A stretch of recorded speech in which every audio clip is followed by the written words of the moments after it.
Education YouTube channel पर आपका स्वागत है। आज हम प्रश्नावली 4.2 पढ़ेंगे। 4.2 का पहला प्रश्न, गुणनखंड विधि से निम्न द्विघात समीकरणों के मूल ज्ञात कीजिए। तो साफ लिखा हुआ है गुणनखंड विधि से हल करना है, और अगर इतना लिखा हुआ निम्न द्विघात समीकरणों के मूल ज्ञात कीजिए तो श्रीधराचार्य सूत्र से भी ज्ञात कर सकते हैं, और अगर लिखा हुआ गुणनखंड विधि तो गुणनखंड विधि से ही ज्ञात करना है। तो ये हमें पहले का पहला प्रश्न दे रखा है, एक्स स्क्वायर माइनस का 3x माइनस का 10 बराबर 0। या एक्स स्क्वायर के आगे कुछ नहीं लिखा हुआ, इसका मतलब 1 लिखा हुआ है। 1 और माइनस 10 को गुणा करने पर, मतलब पहली संख्या और लास्ट वाली संख्या तो गुणा करने पर आनी चाहिए। तो 1 को माइनस 10 से गुणा किया माइनस का 10, और बीच वाली संख्या जोड़ने पर आनी चाहिए। तो जोड़ने पर कितना आना चाहिए, -3। ऐसी दो संख्या बतानी है जहां गुणा करने पर माइनस का 10 हो लेकिन जोड़ने पर क्या हो, माइनस का 3। तो ऐसी दो संख्या है माइनस का 5 और 2। तो हमने लिखा पहले वाली संख्या है जैसे कि जैसे उतारनी है, लास्ट वाली संख्या है जैसे कि जैसे लिखनी है। सिर्फ बीच वाली संख्या को हटाकर जो हमने दो संख्या सोची है 5 और 2, जिसमें हमने लिया माइनस का 5 और प्लस का 2, क्योंकि इन दोनों को गुणा करने पर माइनस का 10 होगा और -5 में +2 जोड़ने पर माइनस का 3 बचेगा। अब हमने क्या किया, इन दोनों में से कॉमन ले लिया x। तो इन दोनों में से हमने कॉमन निकाला x, तो एक्स स्क्वायर में से x तो बाहर निकाल लिया है, तो यहाँ बचेगा x, और यहाँ भी x बाहर निकालिए तो यहाँ से बचेगा सिर्फ 5। इन दोनों में से 10 के टुकड़े क्या होते हैं, 5 गुणा 2, तो हमने 2 बाहर निकाल लिया, तो यहाँ से बचेगा x और यहाँ से बचेगा 5 बराबर 0। यह डब्बा और यह डब्बा सेम होना चाहिए गुणनखंड विधि में, तभी सही होगा वरना गलत होगा। तो ये दोनों सेम है, तो हमने ये बाहर निकाल लिया, यहाँ x - 5 बाहर निकाले तो क्या बचेगा, x बचेगा। यहाँ x - 5 बाहर निकाले तो क्या बचेगा, 2 बचेगा बराबर 0। पहले वाले डब्बे को 0 के बराबर रखा, दूसरे वाले को भी 0 के बराबर रखा। माइनस का 5 उधर गया तो प्लस का 5 बन गया, प्लस का 2 उधर गया तो माइनस का 2 बन गया। ये आ गए x के मान और समीकरण भी हल हो गए। श्रीधराचार्य विधि से करेंगे तो भी यही उत्तर आएगा, लेकिन गुणनखंड विधि लिखी हुई तो गुणनखंड विधि लगानी है। दूसरा प्रश्न, 2x square plus x minus का 6 बराबर 0। ऐसी दो संख्या, पहले वाली और लास्ट वाली, ऐसी दो संख्या जो गुणा करने पर माइनस का 12 हो, क्योंकि 2 को -6 से गुणा करेंगे तो माइनस का 12, और जोड़ने पर कितना हो, 1 हो। अब हमने क्या किया, पहले वाली संख्या ऐसे कैसे रख दी, लास्ट वाली संख्या भी ऐसे कैसे रख दी, बीच वाली संख्या को हटाकर हमने टुकड़े किए। कौन कौन से, दो संख्या सोची, कौन सी दो संख्या होगी, 4 और 3, प्लस का 4 और माइनस का 3, क्योंकि 4 में से 3 घटाते तो आता है 1, और 4 को -3 से गुणा करते तो आता है 12 माइनस का। बीच वाले को हटाकर ये रख दिया। 4 का गुणनखंड क्या होता है, 2 गुणा 2। 6 का गुणनखंड क्या होता है, 3 गुणा 2। इन दोनों में से हमने 2x बाहर निकाला, तो यहाँ से 2 भी बाहर निकाले, x भी बाहर निकाले, तो x की कहा 2 में से 1 बाहर निकाल चुके तो 1 बचेगी x। इनमें से ये 2 बाहर निकाल चुके, x बाहर निकाल चुके, तो सिर्फ बचेगा 2। इन दोनों में से हमने माइनस का 3 बाहर निकाल लिया, तो माइनस का जैसे ही हम बाहर निकालेंगे तो अंदर क्या बचेगा, प्लस का बचेगा, चिन्ह उल्टा हो जाता है। तो यहाँ से बचेगा x, यहाँ से हो जाएगा प्लस, 3 तो बाहर निकाल चुके हैं, बचेगा 2। ये डब्बा और ये डब्बा सेम बन रहा है, इसका मतलब हमारा प्रश्न सही है। अब हम क्या करेंगे, इस डब्बे को बाहर निकालेंगे, तो ये डब्बा हम पूरा बाहर निकाल चुके हैं, तो क्या बचेगा, 2x। यहाँ हम ये डब्बा बाहर निकाल चुके हैं तो क्या बचेगा, माइनस का 3। अब हमने क्या कर दिया, x + 2 बाहर निकाल लिया, अंदर क्या बचेगा, 2x - 3 बचेगा, जो हमने पीछे से लिखा है। यहाँ से 2x, यहाँ से माइनस का 3। इस डब्बे को 0 के बराबर रखा, इसको भी 0 के बराबर रखा, प्लस का उधर जाएगा तो माइनस का 2 बन जाएगा, और माइनस का 3 उधर जाएगा तो प्लस का 2 बन जाएगा। यहाँ 2 और x के बीच में कोई निशान, इसका मतलब गुणा है, तो 2 भाग में चला जाएगा। अब है पहले का तीसरा प्रश्न, √2x स्क्वायर प्लस का 7x प्लस का 5 √2 बराबर 0। पहले वाली संख्या और लास्ट वाली संख्या को गुणा करेंगे, तो हमें पता है कि √2 को 5 √2 से गुणा करेंगे, तो √2 को √2 से गुणा किया 2, और 5 से गुणा किया 5। 5 को 5 लिखा, √2 को √2 से गुणा किया, 2 आ गया। 2 को 5 से गुणा किया, क्या आ गया, 10। √2 को √2 से गुणा करने पर आता है 2, फिर 5 और 5 से गुणा किया 10, जोड़ने पर बीच वाली संख्या 7। ऐसी दो संख्या जो गुणा करने पर तो 10 हो और जोड़ने पर 7 हो। तो पहले वाला भाग ऐसे कैसे रखा, लास्ट वाला भाग ऐसे कैसे रखा, बीच वाली संख्या को हटाकर हमने क्या मान लिया, जोड़ने पर 7 आना चाहिए, तो हमने उसके टुकड़े कर लिए 2 और 5। क्योंकि 2 में 5 जोड़ते तो 7 आता है और इन दोनों को गुणा करते तो आता है 10। अब हमें ये संख्या कैसे सोचनी होती है? ये संख्या हमें पहाड़े से सोचनी होती है। जैसे पहले हम 2 का पहाड़ा बोलेंगे तो 2 के पहाड़े में 10 कितनी बार आएगा? 5 बार आएगा। तो 2 और 5 टुकड़े हो गए। अगर मान ले 2 के पहाड़े में नहीं मिले तो हमें 3 का पहाड़ा बोलना है, 3 के पहाड़े में नहीं मिले तो 4 का पहाड़ा बोलना है। तो इस प्रकार से ये संख्या सोचनी होती है।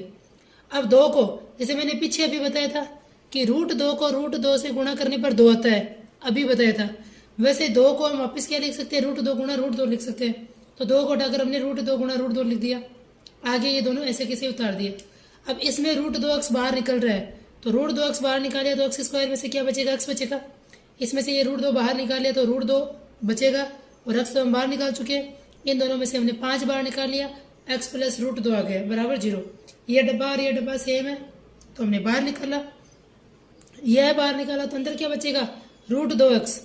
इसमें यह बाहर निकालेगा तो क्या बचेगा? +5। इसको भी हमने 0 के बराबर रखा, इसको भी हमने 0 के बराबर रखा। इसको हमने 0 के बराबर जैसे ही रखा, प्लस का √2 उधर जाएगा तो माइनस का √2 और प्लस का 5 उधर जाएगा तो माइनस का 5। x और 2 रूट के बीच में कोई निशानी, इसका मतलब गुणा है तो √2 गुणा में तो इसमें चला जाएगा भाग में। अब है 2x स्क्वायर माइनस का x प्लस 1/8 बराबर 0। तो कभी भी बटे की संख्या हो, जैसे यहाँ 8 आ रखा है तो पूरे समीकरण को 8 से गुणा करना है। यहाँ 10 आ रखा है तो पूरे समीकरण को 10 से गुणा करना पड़ेगा। तो 2 को 8 से गुणा किया 16, इसको 8 से गुणा किया 8, इसमें जैसे 8 से गुणा करेंगे 8 से 8 कट जाएगा। फिर ये समीकरण आ चुकी है हमारे 16x स्क्वायर माइनस का 8x प्लस का 1। फिर करेंगे हम आगे, इसमें भी हम पहले संख्या और लास्ट वाले संख्या को गुणा करने पर, तो ऐसे दो संख्या जो गुणा करने पर कितनी हो? 16। 16 को 1 से गुणा किया 16 आएगा और जोड़ने पर कितना हो? -8। ऐसी दो संख्या सोचनी है। तो हमें पता है कि 2 के पहाड़े में आता है 16, कितनी बार आता है? 8 बार। लेकिन वो टुकड़े नहीं हो सकते क्योंकि 2 में 8 जोड़े तो 10 होता है, लेकिन हमें जोड़ने पर तो -8 चाहिए, इसलिए नहीं हो सकता। 3 के पहाड़े में 16 नहीं आता, लेकिन 4 के पहाड़े में 16 आता है 4 बार। तो ये दोनों टुकड़े हो सकते हैं 4 और 4, क्योंकि -4 को -4 से गुणा करने पर 16 और -4 को -4 जोड़ने पर -8 होता है। तो पहाड़े से हमें ये संख्या सोचनी होती है। 16 का टुकड़ा क्या है? 4 गुणा 4 और ये x स्क्वायर। बाकी किसी के टुकड़े करने की जरूरत नहीं है क्योंकि छोटे छोटे संख्या है। इसमें 4 और इसमें भी 4 है तो 4 बाहर निकालेंगे। इसमें x स्क्वायर और x है तो x बाहर निकालेंगे। तो ये 4 बाहर निकाल चुके हैं तो ये 4 बचेगा। x स्क्वायर में से x बाहर निकाल चुके हैं तो x बचेगा। ये पूरा 4x बाहर निकाल चुके हैं तो माइनस का 1 बचेगा। इन दोनों में से हमने माइनस का 1 बाहर निकाल लिया तो माइनस का निशान वैसे निकालेंगे तो चिन्ह उल्टा हो जाएगा। ये माइनस का 4x प्लस का 4x प्लस का 1 क्या हो जाएगा? माइनस का 1 बराबर 0। ये डब्बा सेम है तो ये बाहर निकाल लिया। अंदर क्या बचेगा? 4x। यहाँ क्या बचेगा? -1 बराबर 0। मतलब ये चीज़ बाहर निकालते 4x बचेगा, ये चीज़ बाहर निकालते -1 बचेगा। इस डब्बे को 0 के बराबर रख दिया, इसको भी 0 के बराबर रख दिया। माइनस का 1 उधर गया तो क्या बन गया? प्लस का 1। माइनस का 1 उधर गया तो प्लस का 1। 4 गुणा में तो 4 भाग में, 4 गुणा में तो 4 भाग में। अब है पहले का 5वां, 100x स्क्वायर माइनस का 20x प्लस 1 बराबर 0। ऐसी दो संख्या जो गुणा करने पर 100 हो, क्योंकि पहले और लास्ट वाले को गुणा करते हैं, बीच वाले संख्या को जोड़ने पर, बीच वाले संख्या जोड़ने पर कितना आना चाहिए? माइनस का 10। तो हमें पता है 100 किस में आता है? 10 के पहाड़े में आता है। तो गुणनखंड क्या हो जाएंगे? 10 और 10, क्योंकि 10 और 10 को जोड़ने पर क्या हो जाएगा? 20। दोनों माइनस की ले लेंगे तो माइनस का 20 और जैसे दोनों को गुणा करेंगे तो क्या हो जाएगा? प्लस का 100 हो जाएगा, क्योंकि माइनस माइनस क्या होता है? प्लस। तो पहले वाले संख्या ऐसे ही उतार दी, लास्ट वाले संख्या भी ऐसे उतार दी, बीच वाले संख्या को उठाकर हमने माइनस का 10x और माइनस का 10x लिख दिया। 100 के टुकड़े क्या होते हैं? 10 गुणा 10। अब इन दोनों में से हमने 10 और x बाहर निकाल लिया, क्योंकि x स्क्वायर है, x है तो x बाहर तो निकलेगा ही, 10 भी बाहर निकल रहा है। तो यहाँ से क्या बचेगा? ये 10 बचेगा, x स्क्वायर में से x बचेगा। यहाँ हमने पूरी संख्या निकाली तो -1 बचेगा। इसमें से हमने माइनस का 1 बाहर निकाल लिया तो 10x प्लस 1 तो -1 चेंज हो जाएगा, चिन्ह उल्टा हो जाता है माइनस की संख्या लेते ही, बराबर 0। ये डब्बा सेम है, बाहर निकालेंगे तो यहाँ से बचेगा 10x, यहाँ से बचेगा माइनस का 1। अब आगे तो इस डब्बे को भी हमने 0 के बराबर रखा, इसको भी हमने 0 के बराबर रखा। माइनस का 1 उधर जाएगा तो प्लस का 1, माइनस का 1 उधर जाएगा तो प्लस का 1। 10 गुणा में तो चला जाएगा भाग में। यह हुआ प्रश्न नंबर 1 पूरा। अगर हमें कोई भी विधि का नाम नहीं दे तो हम श्रीधराचार्य सूत्र से आराम से कर सकते हैं, लेकिन गुणनखंड विधि नाम दिया हुआ है तो हमें गुणनखंड विधि से ही करना पड़ेगा। प्रश्न नंबर 2, जॉन और जीवंती दोनों के पास कुल मिलाकर 45 कंचे हैं, यानी दोनों की जोड़ कर दें तो 45 आता है। दोनों 5-5 कंचे खो देते हैं। जैसे मान लो मेरे पास 20 रुपए है, उसमें से मैंने 10 खर्च कर दिए, तो बाकी कितने बचे? 20 माइनस 10 यानी 10 बचेंगे। तो जॉन के पास अगर अक्स है कंचे, तो जीवंती के पास कितने हो जाएंगे? 45 माइनस अक्स, यानी हमें दूसरे का ज्ञात करना है तो उस संख्या को हम घटा देंगे। दोनों 5-5 कंचे क्या कर देते हैं? खो देते हैं, तो 5-5 घटा देंगे। अब उनके पास कंचों की संख्या का गुणनफल कितना है? 124, यानी हम जैसे ही गुणा करेंगे तो 124 आ रहा है। अब हम जानना चाहेंगे कि प्रारंभ में उनके पास कितने कंचे थे, यानी कंचों की संख्या कितनी थी। तो हमें कुछ भी पता नहीं है, तो हम जॉन के पास कंचे कितने मान लेंगे? एक्स मान लेंगे। लेकिन दोनों के पास मिलाकर कितने? 45। तो जीवंती के पास कितने कंचे बचे जाएंगे? 45 में से एक्स घटा देंगे, क्योंकि दोनों को मिलाकर 45 है। एक का हमें पता चल गया एक्स है, तो दूसरे का 45 माइनस एक्स हो जाएगा। जैसे मैंने अभी उदाहरण बताया था कि मान लो मेरे पास 20 रुपये हैं, मैंने 10 रुपये खर्च कर दिए, तो मेरे पास अब कितने रुपये बचे? 20 माइनस 10 यानी 10 रुपये बचे। वैसे ही जॉन के पास अगर एक्स है, दोनों की जोड़ 45 है, तो जीवंती के पास कितने बचेंगे? 45 माइनस एक्स। साफ लिखा हुआ है 5-5 कंचे खो दिए दोनों ने, तो 5 कंचे खो जाने पर जॉन के पास कितने बचेंगे? एक्स माइनस 5, क्योंकि पहले एक्स थे। जीवंती के पास कितने बचेंगे? 45 माइनस एक्स माइनस 5। 45 में से 5 घटाया, 40 माइनस एक्स बचेगा। अब प्रश्न के अनुसार ए बट्टा क्यू का मतलब अकॉर्डिंग टू क्वेश्चन, प्रश्न के अनुसार हमें कितना दे रखा है? 124 दे रखा है, तो बराबर 124 रख देंगे। गुणा कैसे करेंगे? वही एक्स को 40 से गुणा किया 40 एक्स, एक्स को माइनस एक्स से गुणा किया माइनस एक्स स्क्वायर, माइनस 5 को 40 से गुणा किया 200, माइनस 5 को माइनस एक्स से गुणा किया प्लस का 5 एक्स बराबर 124। अब 40 एक्स है, 5 एक्स कितना आएगा? 45 एक्स। यह है माइनस का 200 बराबर 124। सारी तीनों की तीनों संख्या हम दूसरी तरफ ले जाएंगे तो चिन्ह उल्टा हो जाएगा। दूसरी तरफ ले जाने पर चिन्ह क्या हो जाता है? उल्टा हो जाता है। तो हम क्या करेंगे? माइनस एक्स स्क्वायर उधर लेके गए, माइनस एक्स स्क्वायर उधर लेके गए, प्लस का एक्स स्क्वायर बन गया, प्लस का 45 एक्स उधर लेके गए, प्लस माइनस 45 एक्स बन गया, माइनस का 200 उधर गया, प्लस का 200 बन गया और 124। फिर ये तो एक्स स्क्वायर है, ये 45 एक्स है, 200 में 124 जोड़ा 324। इसके गुणनखंड करना थोड़े मुश्किल है, थोड़े लंबे हैं, इसलिए सीधे 4 सूत्र से भी कर सकते हो, या सीधा याद रखो गुणा करने पर 324, जोड़ने पर 45, ऐसी संख्या होती है 36 और 9। सीधे 4 सूत्र से कर सकते हो, क्योंकि इसमें लिखा हुआ नहीं है कि गुणनखंड से करो, तो उत्तर आ जाएंगे अपने आप। तो मैंने बीच वाली संख्या को हटाकर 36 एक्स और 9 एक्स रख दिया। 324 के टुकड़े होते हैं 36 गुणा 9। इन दोनों में से एक्स कॉमन आ रहा है तो एक्स बाहर निकाल लिया, अंदर क्या बचेगा? एक्स, यहाँ से बचेगा 36। इन दोनों में से माइनस का 9 बाहर निकाल लिया तो यहाँ से बचेगा एक्स, यहाँ से बचेगा माइनस का 36, क्योंकि चिन्ह उल्टा हो गया, क्योंकि हमने माइनस की संख्या बाहर निकाल ली है। ये डब्बा सेम आ गया, बाहर निकाल लिया तो क्या बचेगा? एक्स, यहाँ से बचेगा माइनस का 9। इसको भी 0 के बराबर रखा, इसको भी 0 के बराबर रखा, एक्स का मान 36, एक्स का मान 9 आ गया।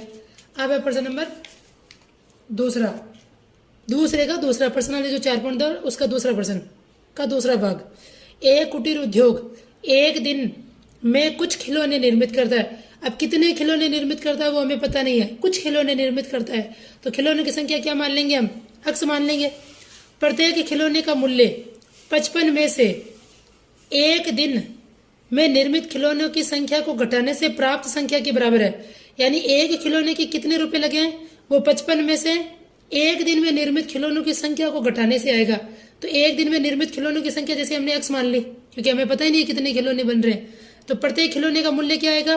55 में से घटा दो तो 55 माइनस एक्स आ जाएगा, क्योंकि ये साफ लिखी हुई लाइन कि 55 में से एक दिन में निर्मित खिलौनों की संख्या को घटाने पर प्राप्त संख्या के बराबर है। तो हमने सबसे पहले माना एक दिन में निर्मित खिलौने की संख्या एक्स है, प्रत्येक खिलौने का मूल्य 55 माइनस एक्स। आगे क्या है? किसी दिन कुल निर्माण लागत यानी टोटल रुपए कितने? 750 रुपए लग रहे हैं। हम उस दिन निर्माण किए गए खिलौनों की संख्या ज्ञात करना चाहेंगे। तो हमने एक दिन में निर्मित खिलौनों की संख्या मान लिया एक्स, इनके रुपए कितने लगेंगे? 55 माइनस एक्स, क्योंकि परसेंट में लिखा हुआ है। अब कुल लागत यानी टोटल रुपए कितने लगे हैं? 750। तो टोटल रुपए हम कैसे निकालते हैं? जैसे मान लो एक केले का मूल्य 5 रुपए है, तो 10 केलों का मूल्य क्या होगा? गुणा करने पर आएगा।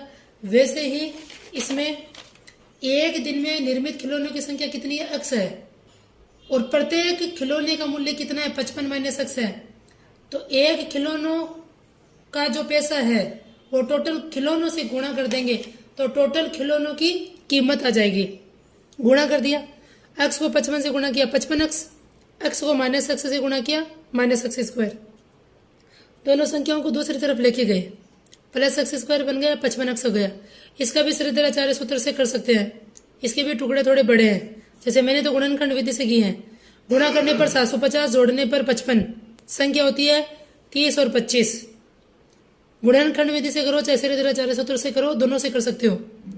इन दोनों में से x बाहर निकाला तो x - 30। 750 के टुकड़े होते हैं 25 गुणा 30, तो इन दोनों में से माइनस का 25 बाहर निकाला तो यहाँ से बचेगा x, प्लस का है वो माइनस का हो जाएगा, यहाँ से आएगा 30। अब हमने क्या किया, ये डब्बा सेम बन रहा है, बाहर निकाल लिया, अंदर बचेगा x - 25।